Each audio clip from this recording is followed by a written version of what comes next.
আমার মাকে বেশ্যা বলে, আমার বোনকে বেশ্যা বলে, আমরা বিশ্ববিদ্যালয়ে যারা পড়ি আমাদেরকে বেশ্যা বলে। কত বড় সাহস এই গোলামের পুতের, আমরা দেখে নিব। তারা আমাদেরকে জানায় যে তাদের আইডি হ্যাক হয়, কিন্তু আইডি হ্যাকের কোনো প্রমাণ আমাদেরকে দেখাইতে পারে না। আমরা যখন মিছিলের ডাক দেই তখন তাদের নাতিপুতি শিবির তারা এসে আমাদেরকে বলে আমরা মিথ্যা প্রেমী, আমরা মিথ্যা প্রচার করি।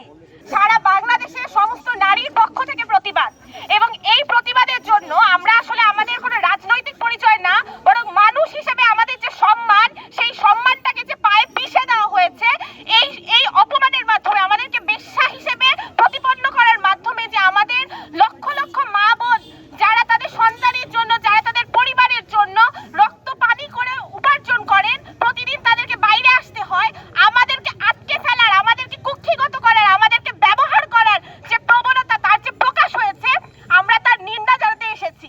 নির্বাচনী হাওয়া বইছে সারা বাংলাদেশ জুড়ে, নির্বাচনের প্রচারণা চলছে সব জায়গায়। জামাতের নেতা শফিকও নির্বাচনের প্রচারণায় যাচ্ছেন। নির্বাচনের কিছু আইন আছে, নির্বাচনের কিছু আচরণ বিধি আছে, সেই সব আচরণ বিধির দিকে প্রশ্ন করতে চাই। রাষ্ট্র কার পক্ষ নিয়ে আজকে দাঁড়িয়েছে? নির্বাচন কমিশন কি দেখতে পায় না যে বাংলাদেশে 51% নারী, সেই নারীদেরকে বেশ্যা বলে যেই লোক, যেই পার্টি, যেই দল, যেই সংগঠন, সেই সংগঠনের রাজনীতি করার কিন্তু নির্বাচন করার কোনো অধিকার এই বাংলাদেশে নাই। এই আচরণ বিধি কি নির্বাচনী আচরণ বিধির মধ্যে পড়ে না? কথায় কথায় বলে তারা নাকি গণ অভ্যুত্থানের প্রোডাক্ট হিসেবে এই প্রশাসনে আসীন হয়েছেন। সেই প্রশাসন কি করছে সেটা দেখতে চাই আমরা। এই গত 13 বছরে জাহাঙ্গীরনগর বিশ্ববিদ্যালয়ের যে কজন নারী শিক্ষার্থীরা রয়েছেন, প্রগতিশীল সামনে থেকে কাজ করতে চেয়েছেন, আন্দোলন করেছেন, ত্যাগ করেছেন, তাদের প্রত্যেককে এই শিবির ভোট বাহিনী দিয়ে বেশ্যা বলে গালিগালাজ করছে। শত শত অভিযোগপত্র ডক্টরের কাছে জমা পড়ছে, ডক্টর একটা অভিযোগপত্রেরও কোনো বিচার করে নাই। যে নারীদের গর্ভে তোমরা সবাই আসছো, তাই না? সেই নারীদের নিয়ে 55 বছর পরও 100 বছর আগে বেগম রোকেয়ার 100 বছর হয়েছে। 9 ডিসেম্বর ওনার 100 বছরের সুলতানের স্বপ্ন আপনারা বিশ্লেষণ করে দেখেন, উনি কি বলে গেছিল 100 বছর আগে। সুফিয়া কামালের বাংলাদেশ এইটা, তাই না?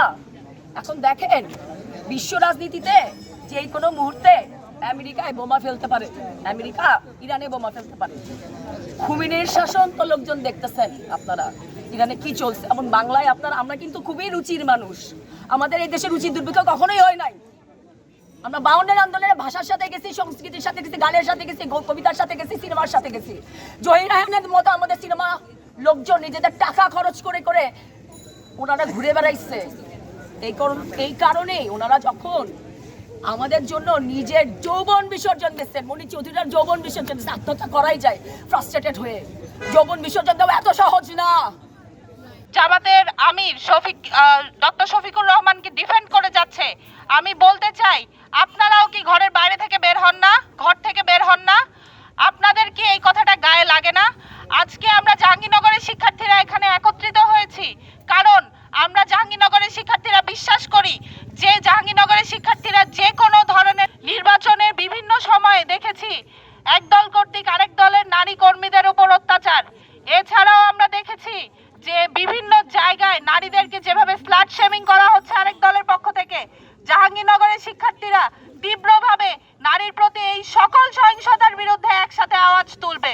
কালকে থেকেই আমরা সোশ্যাল মিডিয়াতে জামাতের আমিরের শফিকুর রহমানের একটা টুইটারের স্ক্রিনশট দেখছি, এবং সেই স্ক্রিনশটে আমরা দেখতে পাচ্ছি যে জামাতের আমির বলেছেন যে আধুনিকতার নামে মেয়েরা ঘরের বাইরে বের হলে তারা শোষণ, নৈতিক অবক্ষয় এবং নিরাপত্তাহীনতার শিকার হয়। এটা বেশ্যাবৃত্তির আরেকটি ধরন ছাড়া আর কিছু নয়। খুবই লজ্জার সাথে বলতে হয় যে আমাদের এই বাংলাদেশে এটা আমাদের দুর্ভাগ্য, এটা আমাদের লজ্জার বিষয় যে একটা রাজনীতিবিদ এই ধরনের নোংরা, এই ধরনের বাজে, এই ধরনের বিশ্রী, এই ধরনের নারী বিদ্বেষমূলক একটা বক্তব্য দিতে পারে যেখানে এই দেশের 51% ভোটার নারী। এবং আপনারা জেনে থাকবেন এটা প্রথমবার নয় বন্ধুরা, এই বেশ্যাওয়ালা এটা প্রথমবার নয়। কয়েকদিন আগে জামাতের আরেক নেতা